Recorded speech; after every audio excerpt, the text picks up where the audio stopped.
Hi there. Okay, I'm going to try to record a really quick video of the perpetual ball bounce, the way that I showed it in class. Remember, the whole idea of this is that we're thinking like a traditional animator and we're allowing Maya to do what it does best, which is to calculate an exact average position between two other positions. So in that way, it's a really good in-betweener for us. So we're going to control it and use it and do this thing really quickly. First things first, we'll switch our screen over to the right view, and I'm going to create a polysphere and rename it ball. Okay, now I'm using Alt and middle mouse button. I'll click and drag and move my screen over here.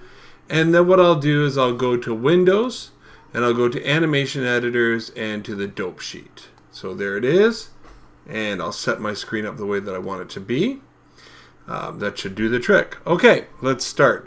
First of all, let's make sure that our preferences are correct. So I want to make sure, for instance, that I don't have the mouse scroll wheel on. I hate that in the dope sheet. That's a preference, but that's what these are called, preferences. Also remember, I'm working on a Mac here, so some things might look a little bit different, but not too much. Okay, next I'll go to Settings, Animation, and make sure that my default in and out tangents are set to linear. I'm then going to go to Time Slider, make sure that my playback speed is 24 FPS times 1, and I'm ready to go. Alright, let's do our first keyframes. We're going to, actually, no, let's do this first. I'm going to set my range bar here to what I want. So that's 1 and 1 and 13 and 25. Okay, so here we go. Select the ball, hit W, and move the ball into the position that you want it to be. I'm going to work here. And then what we'll do is I'll hit S to set my first key. I'm going to go to frame 2 and set another key. Now, if you remember correctly in class, I said if you're going to do an ease out, what you want to do is you want to put the new drawing or the new pose right to the right of the extreme that you're coming out of. So I'm going to select this key here, and I'm going to middle mouse click and drag it over by 1. Note that you must have the move tool on in order for this to work. And then what I'll do is I'll move the ball into the position that I want it to be, which will be at its low extreme. So I'll hit S there, and it set a new key. You can see my 3 keys here on 1, 2, and 3. You could also see them here, 1, 2, and 3.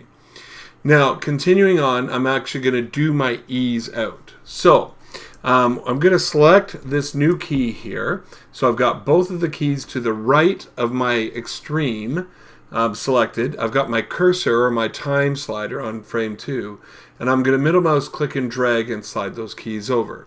So you'll notice that Maya has actually created a perfect halfway position, and so I'm going to hit S to set the key. Then what I'll do is I'll select that new key. Oh, let's try that again. I'll select that new key, middle mouse click and drag and slide it over, and once again Maya averages the position.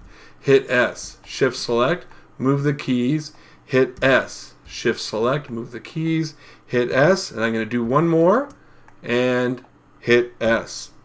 Now what we're going to do is we're going to do the ease in to the up position. So we're going to go between this key or this position and this position here. Now the difference in this is that we want to have our keys for the ease in immediate to the left of the extreme that I'm easing into. So I'm going to select that key, there it is, and I'm going to middle mouse click and drag it over 1, and you'll notice that it automatically averages that position for me again. So once again I'll hit S. Now I'm going to hit the period key to slide my time slider over to the next keyframe, and then I'll move this key over and I'll hit S, and I'll do that again, period. So you move the key, you hit S, you hit period, you move the key, you set a key, you hit period to slide over, and we'll do that one more time, S, and there we go. So now we have this animation here. There we go. Okay. Now, what we're going to do is we're actually going to add a little bit of favoring to this, because right now it's a little too even at the top for my liking. So on frame 2 and frame 12, we're going to grab those keys and actually just push the ball up a wee bit and set the key by hitting S. And then I'll go to frame 12 and do the same thing. Not a whole lot, just a bit. Now I know that when the ball is coming out of that top position, it'll be accelerating all the way through. And when it's coming into that top position, it will be decelerating all the way through.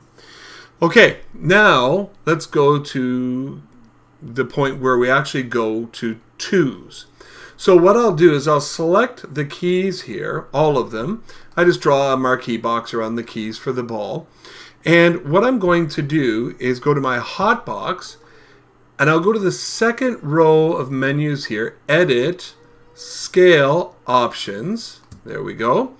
And what we want to do is make sure that we set our time scale to 2. You can hear my daughter in the background. And we want to set the pivot to 1 because that's our first frame. So in other words, we're going to multiply our time, which is currently on 1s, to 2, which will put it on 2s. And then what we want to do is use 1 as the pivot or the pin for that to happen. So in other words, everything will scale from frame 1 out. So let's go ahead and hit scale keys, and you can see the result. I'm going to increase my time bar now to be 24 frames, which is 1 second, and let's watch what we have. Look at that. Not bad. A little blocky still, but it's not too shabby. Okay, now what I'm going to do is I'm actually going to do timing, because I'm going to think about the problem that we have. And really, honestly, you would figure this out in 2D long before you'd ever get into Maya if you're going to solve animation problems properly, in my humble opinion. And so what I'm going to do is I'm going to say this. All right, look, I want these first 2 keys and the last 2 keys to actually be on 3s, but then I want this extreme to be on 1s. So I'm really increasing the impact at the bottom, but I'm also slowing it down a bit at the top. So here's what I'll do. I'm going to select all of the keys to the right of my first key here, and I'm going to middle mouse click and drag and slide them over by 1. So now from frame 1 or drawing 1 to drawing 2, we actually have 3 frames. Then what I'll do is I'll go to my extreme here, and I'm going to select that key and move it over 1 to the left.